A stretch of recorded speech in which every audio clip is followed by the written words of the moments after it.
Hello everyone, welcome back to my channel. It's time to tell the story. Zombie ഡിറ്റക്റ്റീവിന്റെ 4ാമത്തെ എപ്പിസോഡാണ് ഇന്ന് ഞാൻ നിങ്ങളോട് പറയാൻ പോകുന്നത്. ഞാൻ അധികം പറഞ്ഞു നീട്ടുന്നില്ല, നേരെ സിനിമയിലേക്ക് കിടക്കാം. കഴിഞ്ഞ എപ്പിസോഡിൽ കണ്ടത് നമ്മുടെ സോംബി ആ ആർട്ടിസ്റ്റുകളുടെ കൂടെ ഡാൻസ് കളിക്കുന്നതാണ്. അവരെല്ലാവരും ടയേർഡായിട്ട് നിൽക്കുമ്പോൾ നമ്മുടെ ആള് മാത്രം ടയേർഡ് ആവാണ്ട് ഇങ്ങനെ കളിച്ചുകൊണ്ടിരിക്കുന്നുണ്ടാവും. ഇവനെന്താടാ ഇപ്പൊ ആത്മാർത്ഥത കൂടിയോന്ന് അവരെല്ലാം കൂടെ പറയുന്നുണ്ട്. അങ്ങനെ പരിപാടിയെല്ലാം കഴിയുമ്പോൾ ആ ഒരു ഓണർ ലേഡി വന്നിട്ട് അവർക്ക് കൊടുക്കേണ്ട പൈസയും ഫുഡും എല്ലാം കൊടുക്കാണ്. ഇന്നേരം നോക്കുമ്പോൾ നമ്മുടെ ആളെ മാത്രം കാണാണ്ടാവില്ല. പെട്ടെന്ന് കിച്ചണിൽ നിന്ന് ആരുടെയോ അലർച്ച കേൾക്കാണ്. എല്ലാരും ഓടിച്ചെന്ന് നോക്കുമ്പോൾ നമ്മുടെ ആള് ഫ്രഷ് ആയിട്ടിരിക്കുന്ന ആ ഒരു പച്ചമാംസം കുടലും എല്ലായിടത്ത് തിന്നാണ്. അവന്റെ കണ്ണെല്ലാം ചുവന്നാകെ മാറിയിട്ടുണ്ടാവും. ഇത് കണ്ട് എല്ലാരും പേടിച്ച് നിൽക്കുമ്പോൾ നമ്മുടെ ആ ഒരു പോലീസുകാരൻ കൂട്ടുകാരനുണ്ടല്ലോ, പുള്ളി വന്നിട്ട് എന്താണ് നീ ഇവിടെ കാണിക്കണേന്ന് പറഞ്ഞിട്ട് അവന്റെ കോളറിന് പിടിക്കുന്ന അന്നേരം നമ്മുടെ സോംബി ആണെങ്കിൽ ആ പോലീസുകാരൻ എടുത്തിട്ട് കറക്കി അടിക്കുകയാണ്. നമ്മുടെ ആൾക്കാണെങ്കിൽ ഇപ്പൊ മാർഷൽ ആർട്സ് ഒക്കെ വരുന്നുണ്ട്. അതെന്തായാലും നന്നായി. അതൊരു സർപ്രൈസിംഗ് ആയിട്ടുള്ള സീൻ തന്നെ ആയിരുന്നു അല്ലെ. പുള്ളി എന്നിട്ട് മുഖം മറിച്ചിട്ട് അവിടുന്ന് ഓടിക്കളയാണ്. പുറത്തേക്ക് ഇറങ്ങി കഴിയുമ്പോൾ പുള്ളി തന്നെ മനസ്സിൽ വിചാരിക്കുകയാണ്, എന്റെ ശരീരം എന്റെ പാസ്റ്റ് ഓർക്കുന്നുണ്ടെന്ന്,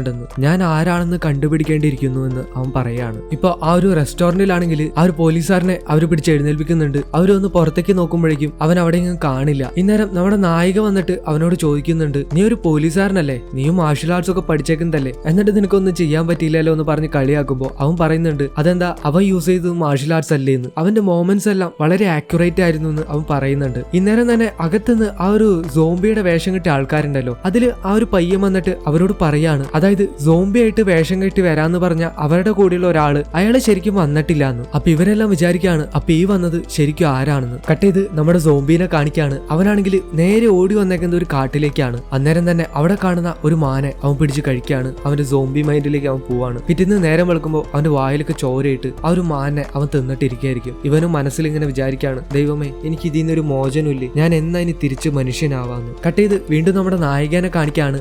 അവളുടെ ചേച്ചി വഴക്കു പറഞ്ഞുകൊണ്ടിരിക്കുകയാണ്. ഈ മാസം കിട്ടിയ ശമ്പളം അവരുടെ കൊടുക്കാത്തതുകൊണ്ട് അവരിങ്ങനെ ചീത്ത പറഞ്ഞുകൊണ്ടിരിക്കുകയാണ്. എന്താ ചെയ്തതെന്ന് അവളൊട്ടും പറയുന്നുമില്ല. എന്തെങ്കിലും സെറ്റിൽമെന്റിന് കൊടുത്തു കാണുമെന്ന് അവർക്ക് ഓൾറെഡി അറിയാം. അവരുടെ കെട്ടിയവനും മോനും ആണെന്നുണ്ടെങ്കിൽ ഇതൊന്നും കാണാത്ത പോലെ ഒന്നും അറിയാത്ത പോലെ അവിടെ ഇരുന്ന് ഭക്ഷണം കഴിക്കുന്നുണ്ട്. ഇവരാണെങ്കിൽ നീ ആ കാശ് തന്നിട്ട് വീട്ടിൽ കയറിയാൽ മതി എന്ന് പറഞ്ഞിട്ട് അവളെ പിടിച്ച് പുറത്താക്കാണ്. കട്ട് ചെയ്ത് വീണ്ടും നമ്മുടെ നായകനെ കാണിക്കാണ്. ഇവൻ അവന്റെ റൂമിൽ എക്സസൈസ് ചെയ്തുകൊണ്ടിരിക്കുമ്പോൾ അപ്പുറത്തുനിന്ന് മറ്റേ ഒരു ഉണ്ടപ്പൻ ഡിറ്റക്റ്റീവും അസിസ്റ്റന്റും കൂടെ ബൈനോക്കുലർ വെച്ചിട്ട് ഇവനെ നിരീക്ഷിച്ചുകൊണ്ടിരിക്കുക. ഇവരുടെ 24 മണിക്കൂറത്തെ പരിപാടി ഇപ്പോ നമ്മുടെ ആളെ എന്താ ചെയ്യണെന്ന് നോക്കലാണ്. ഇവന്റെ ഈ ഫിറ്റ്നസ് ഒക്കെ കണ്ടിട്ട് ഇയാൾക്ക് വല്ലാണ്ട് അസൂയാണ്. നമ്മുടെ ആളുടെ മേലെയുള്ള പാടൊന്നും അവർക്ക് അത്ര ക്ലിയർ ആയിട്ട് കാണുന്നില്ല. അതുകൊണ്ട് അത് ടാറ്റു ആണെന്ന് അവരങ്ങോട്ട് തെറ്റിദ്ധരിക്കുക. അങ്ങനെ ഇത് കണ്ടിട്ട് ഉണ്ടപ്പൻ അസൂയായിട്ട് ഉണ്ടപ്പനും വർക്കൗട്ട് ചെയ്യാൻ തുടങ്ങാം. പക്ഷെ പുള്ളിക്കാണെങ്കിൽ മര്യാദയ്ക്ക് ഒരു സ്കോട്ട് പോലും എടുക്കാൻ പറ്റുന്നില്ല. കട്ട് ചെയ്ത് വീണ്ടും നമ്മുടെ നായികനെ കാണിക്കാണ്. വീട്ടിൽ നിന്ന് പുറത്താക്കിക്കൊണ്ട് അവളിങ്ങനെ പടിമേൽ വന്നിരിക്കുകയാണ്. ഇപ്പോ അവളുടെ ചേച്ചിയുടെ ആ ഒരു പയ്യൻ വന്നിട്ട് നമ്മുടെ ഡിറ്റക്റ്റീവിന്റെ കാര്യം പറയാണ്. അങ്ങനെ നമ്മുടെ ആളുടെ സ്ഥലം മനസ്സിലാക്കിയ നായിക അവൻ അന്വേഷിച്ച് അങ്ങോട്ടേക്ക് പോകുന്നുണ്ട്. കട്ട് ചെയ്ത് വീണ്ടും നമ്മുടെ സോംബിനെ കാണിക്കാണ്. നമ്മുടെ ആളാണെങ്കിൽ അന്ന് അവൻ ആ ഒരു റെസ്റ്റോറന്റിൽ വെച്ചിട്ട് ഫൈറ്റ് ചെയ്തല്ലോ, അതുപോലെ വീണ്ടും ഫൈറ്റ് ചെയ്യാനായിട്ട് നോക്കാണ്. പക്ഷെ അവന് വരുന്നില്ല. അവന് മനസ്സിൽ വിചാരിക്കാണ്, ഇതെന്താടാ അന്ന് വന്നല്ലോ, ഇന്ന് എന്താ വരാത്തേന്ന്. ഓ എന്തെങ്കിലും ആവട്ടെ, ഒന്ന് പുറത്തേക്ക് ഇറങ്ങാന്ന് വെച്ചിട്ട് അവൻ മേക്കപ്പ് ഒക്കെ ഇട്ടിട്ട് റെഡി ആയിട്ട് പുറത്തേക്ക് ഇറങ്ങാൻ നേരം നമ്മുടെ നായിക അങ്ങോട്ടേക്ക് വരുന്ന ആ ഒരു സ്മെല്ല് അവന് കിട്ടാണ്. അവനും ഓൾറെഡി നമ്മുടെ നായികയുടെ സ്മെല്ല് അറിയാവുന്നതുകൊണ്ട് അവളെ മാക്സിമം ഒഴിവാക്കാനായിട്ട് നോക്കും. എന്തൊക്കെ വന്നാലും ഡോറ് തുറക്കില്ല എന്ന് പുള്ളി മനസ്സിൽ വിചാരിക്കാണ്. പക്ഷെ നമ്മുടെ നായികയാണെങ്കിൽ വരുമ്പോ തന്നെ അവൾ പറയാണ്, നിങ്ങൾ അകത്തുണ്ടെന്ന് എനിക്ക് അറിയാം, ദയവേത് എന്നെ ഒഴിവാക്കാൻ നോക്കരുത്, ഞാൻ നിങ്ങളെ ശല്യം ചെയ്യാനല്ല വന്നേന്ന്. ഇപ്പൊ നമ്മുടെ നായകനും ഇത് വലിയ കഷ്ടായല്ലോ എന്ന് വെച്ചിട്ട് ഡോറ് തുറക്കുമ്പോ തന്നെ അവൾ തള്ളിക്കേറി വരാണ്. ഇപ്പൊ നമ്മുടെ നായകനും നിനക്ക് എന്താ വേണ്ടേന്ന് ചോദിക്കുമ്പോൾ അവൾ പറയാണ്, ഞാനന്ന് നിങ്ങളെ ഹെൽമെറ്റിന് എറിഞ്ഞിട്ട് നിങ്ങളുടെ ബോധം പോയപ്പോ ഞങ്ങൾ നോക്കുമ്പോ നിങ്ങൾക്ക് ഹാർട്ട് ബീറ്റ് ഉണ്ടായിരുന്നില്ല. ഞാൻ അന്നാകെ പേടിച്ചിരിക്കായിരുന്നു. പക്ഷെ പിന്നെയാണ് ഞാൻ അറിഞ്ഞത് നിങ്ങൾക്ക് ഇറഗുലർ ഹാർട്ട് ബീറ്റ് ആണെന്ന്. അതുകൊണ്ട് നിങ്ങളൊന്ന് ശ്രദ്ധിച്ചാൽ നന്നായിരിക്കും എന്ന് പറയാണ്. ഇപ്പൊ നമ്മുടെ നായകനും അതൊക്കെ ശരി, ഇതൊക്കെ എന്റെ കാര്യമല്ലേ, നീ ഇപ്പൊ വളഞ്ഞു കളിക്കാണ്ട് പറയാനുള്ള എന്താന്ന് വെച്ചാൽ പറയാണ്. ഇപ്പൊ അവളാണെങ്കിൽ ഉള്ള കാര്യം പറയാണ്. സംഭവം എന്താന്ന് വെച്ചാല് ഇവനിനി എന്തെങ്കിലും പറ്റിയാല് അത് ഇവളുടെ തലയിലാവൂലോ, അതുകൊണ്ട് തന്നെ ഒരു എഗ്രിമെന്റ് വെക്കാന്ന് പറയാണ്. അല്ലെങ്കിൽ പിന്നെ ഇതിന്റെ പേര് പറഞ്ഞ് ഫ്യൂച്ചറിൽ എനിക്കൊരു പ്രശ്നം വരാൻ പാടില്ലല്ലോ. നിങ്ങൾ എനിക്ക് വിശ്വാസമില്ലാഞ്ഞിട്ടല്ല, എന്നാലും നമ്മൾ എല്ലാ വഴിക്കും ചിന്തിക്കണല്ലോ എന്ന് പറഞ്ഞിട്ട് അവൾ ഒരു എഗ്രിമെന്റ് വെക്കാണ്. നിങ്ങൾ പറയുന്ന ഒരു സെറ്റിൽമെന്റ് എമൗണ്ട് നിങ്ങൾക്ക് തന്നിട്ട് ഈ ഒരു എഗ്രിമെന്റിൽ സൈൻ ചെയ്താൽ നിങ്ങൾക്കും പ്രശ്നമില്ല എനിക്കും പ്രശ്നമില്ല. അതായത് ഫ്യൂച്ചറിൽ ഇതിന്റെ പേരിൽ വേറൊരു പ്രശ്നം ഉണ്ടാവില്ല എന്നുള്ളതാണ് ആ ഒരു എഗ്രിമെന്റിൽ ഉള്ളത്. ഇത് പറഞ്ഞ് അവൾ അവിടുന്ന് വേഗം പോവാണ്. നമ്മുടെ നായകനാണെങ്കിൽ ആ ഒരു എഗ്രിമെന്റ് കീറി കളഞ്ഞിട്ട് പറയാണ്, എഗ്രിമെന്റ് എത്ര എഗ്രിമെന്റ്, എന്റെ തല അടിച്ചു പൊടിച്ചിട്ട് കാശ് തരാന്ന്, ആർക്കുമാണ് ഇപ്പോൾ ഇവിടെ കാശ് എന്ന്. അവിടുന്ന് അവൻ നേരെ പോണത് അവളുടെ ചേച്ചിയുടെ ആ ഒരു പയ്യനുണ്ടല്ലോ അവന്റെ അടുത്തേക്കാണ്. നമ്മുടെ സോംബി അന്ന് ആ ഒരു റെസ്റ്റോറന്റിൽ വെച്ച് കാണിച്ച കുറച്ച് കാര്യങ്ങൾ ഈ പയ്യന്റെ മുമ്പിൽ വെച്ച് കാണിക്കാണ്. ഇവനാണെങ്കിൽ കരാട്ടെ ക്ലാസ്സിനൊക്കെ പോണതാണല്ലോ, അതുകൊണ്ട് ഇത് ഏത് മാർഷൽ ആർട്ടാണെന്ന് ഇവന് ചിലപ്പോൾ ഐഡന്റിഫൈ ചെയ്യാൻ പറ്റിയാലോ? പക്ഷെ ആ പയ്യൻ പറയുന്നുണ്ട്, ഞാനൊരു സ്റ്റുഡന്റ് അല്ലേ, എനിക്കതൊന്നും അറിയാനായിട്ട് പറ്റില്ല. പക്ഷെ നിങ്ങളെ ഞാൻ എന്റെ മാസ്റ്ററിന്റെ അടുത്തേക്ക് കൊണ്ടുപോവാം. അദ്ദേഹത്തിന് എന്തായാലും ഇത് ഏത് മാർഷൽ ആർട്ടാണെന്ന് ഐഡന്റിഫൈ ചെയ്യാൻ പറ്റും. അങ്ങനെ ആ പയ്യൻ അവന്റെ മാസ്റ്ററിന്റെ അടുത്തേക്ക് നമ്മുടെ ആളെ കൊണ്ടുപോവാണ്. നമ്മുടെ സോംബി മാസ്റ്ററിന്റെ മുമ്പിലും ഇതുപോലെ കുറച്ച് അഭ്യാസങ്ങൾ കാണിക്കുന്നുണ്ട്. അന്നേരം ഇയാള് പറയുന്നുണ്ട്,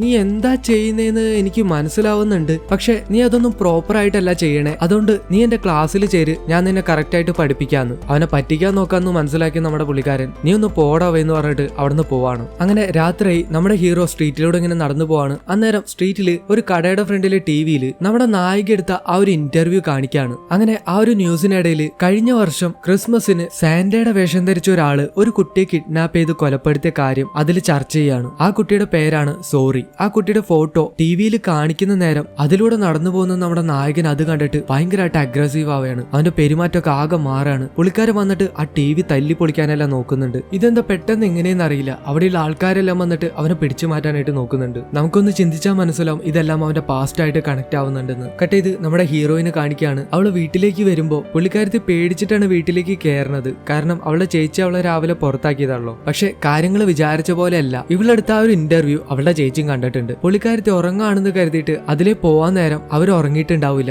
നീ ചെയ്തത് എന്തായാലും നല്ല കാര്യമാണെന്ന് പറഞ്ഞിട്ട് അവൾ അപ്രീഷിയേറ്റ് ചെയ്യാണ്. നീ ഫുഡ് കഴിച്ചെങ്കിൽ വേഗം കിടന്ന് ഉറങ്ങാൻ നോക്കുന്നെല്ലാം പറഞ്ഞിട്ട് അവളെ പറഞ്ഞു വിടുമ്പോ നമ്മുടെ നായികയും അവൾ ഒരു നല്ല കാര്യം ചെയ്തു എന്നുള്ള സമാധാനത്തിൽ സ്വസ്ഥമായിട്ട് കിടന്ന് ഉറങ്ങാണ്. പിറ്റേന്ന് അവള് ചാനലിലേക്ക് വരുമ്പോ അവിടെയുള്ള എല്ലാരും നല്ല പ്രഷറിലാണ്. കാരണം ആ ഒരു ഇന്റർവ്യൂ നടത്തിയ ആളെ ഒരാൾ കൊല്ലാൻ നോക്കിയല്ലോ. അയാൾക്ക് എന്തോ പരിക്ക് പറ്റിയിട്ട് അയാൾ ഹോസ്പിറ്റലിലാണ്. നമ്മുടെ നായികയും എന്ത് ഉണ്ടായെന്ന് അറിയാനായിട്ട് ഹോസ്പിറ്റലിൽ പോയി അയാളെ നേരിട്ട് കണ്ട് സംസാരിക്കാണ്. അന്നേരം അയാൾ പറയുന്നുണ്ട് ആ ഒരു കൊലയാളി തന്നെയാണ് അയാൾ അറ്റാക്ക് ചെയ്തതെന്ന്. ഇന്നേരം അയാളുടെ ഭാര്യ ആണെങ്കിൽ നേരെ വന്ന് നമ്മുടെ നായികയുടെ കോളറിന് കയറി പിടിക്കുകയാണ്. നീ ഇപ്പൊ എന്തിനും ഇങ്ങടിക്ക് വന്നേ, നീ കാരണമാണ് ഇങ്ങോരിപ്പം ഇങ്ങനെ കിടക്കണേ, ഞങ്ങൾ നിന്നോട് 100 വട്ടം പറഞ്ഞല്ല ഞങ്ങളെ വെറുതെ വിട്ടേക്കുന്നു. ഇങ്ങനെയൊക്കെ പറഞ്ഞ് അവളെ ചീത്ത പറഞ്ഞ് പുറത്താക്കാണ്. അവിടുന്ന് കട്ട് ചെയ്ത് വീണ്ടും നമ്മുടെ നായകനെ കാണിക്കാണ്. പുള്ളിക്കാരൻ അവന്റെ അപ്പാർട്ട്മെന്റിൽ വന്നിട്ട് കിടന്ന് ആലോചിക്കാണ്, ഞാനിപ്പോ എന്തിനെന്നാലും അങ്ങനെയൊക്കെ പെരുമാറി, എന്റെ പാസ്റ്റ് എനിക്ക് മനസ്സിലാക്കാനേ പറ്റുന്നില്ലല്ലോ. ഇന്നേരം അവന്റെ ഡോറിൽ വന്നാരോ തട്ടാണ്. അത് ആരാന്ന് ചോദിക്കുമ്പോ അതൊരു വല്യമ്മയാണ്. പുള്ളിക്കാരത്തി കിടന്ന് ഒച്ചെടുക്കാണ്, എന്റെ വീട്ടിൽ വന്ന് കിടന്നിട്ട് ഞാൻ ആരാന്നോ? ശരിക്കും ഈ ഒരു വല്യമ്മയാണ് ഇതിന്റെ ഹൗസ് ഓണർ. അത് നമ്മുടെ പുള്ളിക്കാരൻ അറിയില്ല. ഇപ്പൊ എന്താ കാര്യം എന്ന് ചോദിക്കുമ്പോ അവര് പറയുന്നുണ്ട് അവര് ശരിക്കും വാടക വാങ്ങിക്കാൻ വേണ്ടി വന്നേക്കണതാ. എല്ലാ പ്രാവശ്യം കൃത്യമായിട്ട് തന്നിരുന്നോണ്ടാണ് അവർ ഇതുവരെ ചോദിക്കാതിരുന്നത്. ഇപ്പൊ തന്നെ 2 ആഴ്ച കഴിഞ്ഞു. അടുത്ത ഒരാഴ്ചക്കുള്ളിൽ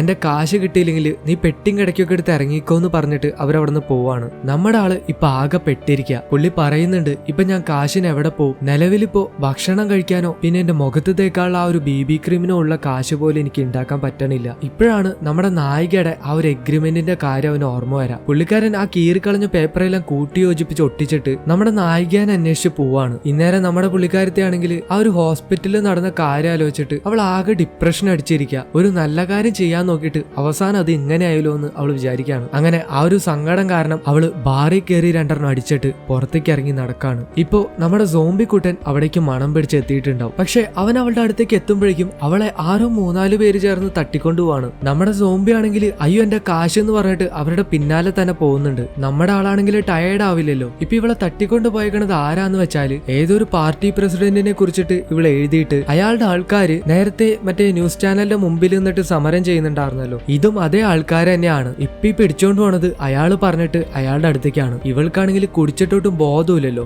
അല്ലെങ്കിൽ പിന്നെ കാണായിരുന്നു. ഇപ്പോ അവരൊരു ടണലിൽ കൂടെ പോയിക്കൊണ്ടിരിക്കുമ്പോ നമ്മുടെ സോംബി നടു റോട്ടില് സ്റ്റൈലായിട്ട് നിൽക്കുന്നുണ്ടാവും. നമ്മുടെ WWE അണ്ടർടേക്കറിന്റെ എൻട്രി ഒക്കെ പോലെ. പക്ഷെ ആ ഡ്രൈവർക്കാണെങ്കിൽ പെട്ടെന്ന് ആളെ കാണുമ്പോ പേടിച്ചിട്ട് ബ്രേക്കും കിട്ടില്ല. നമ്മുടെ സോംബിനെ നേരെ പോയിട്ട് ഇടിച്ചു തെറിപ്പിക്കുകയാണ്. ഇപ്പൊ അവരാകെ പേടിക്കാണ്, ഒരാളെ വണ്ടി അടിച്ച് കൊന്നു എന്ന് പറഞ്ഞുകൊണ്ട്. പക്ഷെ നമ്മുടെ ആള് മരിക്കില്ലല്ലോ. അവൻ എഴുന്നേക്കുന്ന കാണുമ്പോ ഇവരുടെ പേടി ഇരട്ടിക്കാണ്. ഇതിപ്പോ എന്താ പ്രേതമാണെന്ന് വിചാരിച്ചിട്ട്. ഈ ഗ്യാപ്പിൽ നമ്മുടെ നായികയാണെങ്കിൽ വണ്ടിയുടെ പുറത്തിറങ്ങി വാളു വെക്കാൻ തുടങ്ങിയിട്ടുണ്ടാവും. അവിടെ നമ്മുടെ സോംബി വണ്ടിയുടെ മേളിലെല്ലാം കയറുന്നവരെ പേടിപ്പിച്ചിട്ട് അവരാണെങ്കിൽ ജീവനും കൊണ്ട് ഓടെയാണ്. അപ്പോഴേക്കും നമ്മുടെ നായികയാണെങ്കിൽ വാളു വെച്ചൊക്കെ കഴിഞ്ഞിട്ടുണ്ടാവും. അവള് തിരിഞ്ഞു നോക്കുമ്പോ നമ്മുടെ പയ്യൻ. അവള് പറ്റാണെങ്കിലും അവൻ ഐഡന്റിഫൈ ചെയ്യുന്നുണ്ട്. നീ ആ ഹെൽമെറ്റിന് ഏറ് കിട്ടിയ ആളല്ലേ എന്നെല്ലാം പറഞ്ഞിട്ട് അവൾ അവന്റെ അടുത്തേക്ക് വരുമ്പോ അവൻ ആ ഒരു എഗ്രിമെന്റ് പേപ്പർ എല്ലാം കാണിച്ചു കൊടുക്കുന്നുണ്ട്. പക്ഷെ പുള്ളിക്കാരത്തിക്ക് ബോധമില്ലാത്തോണ്ട് അതൊന്നും കാണാനേ പറ്റുന്നില്ല. അവള് നീ എന്നെ രക്ഷിക്കാൻ വന്നോടെ ചക്കര എന്ന് പറഞ്ഞുകൊണ്ട് അവന്റെ മേത്ത് ചാഞ്ഞു കിടന്ന് ഉറങ്ങാണ്. നമ്മുടെ സോംബിക്കും അന്നേരം ചെറിയൊരു പ്രണയം പൂക്കുന്ന പോലെയെല്ലാം ഉണ്ട്. അവിടെ വെച്ച്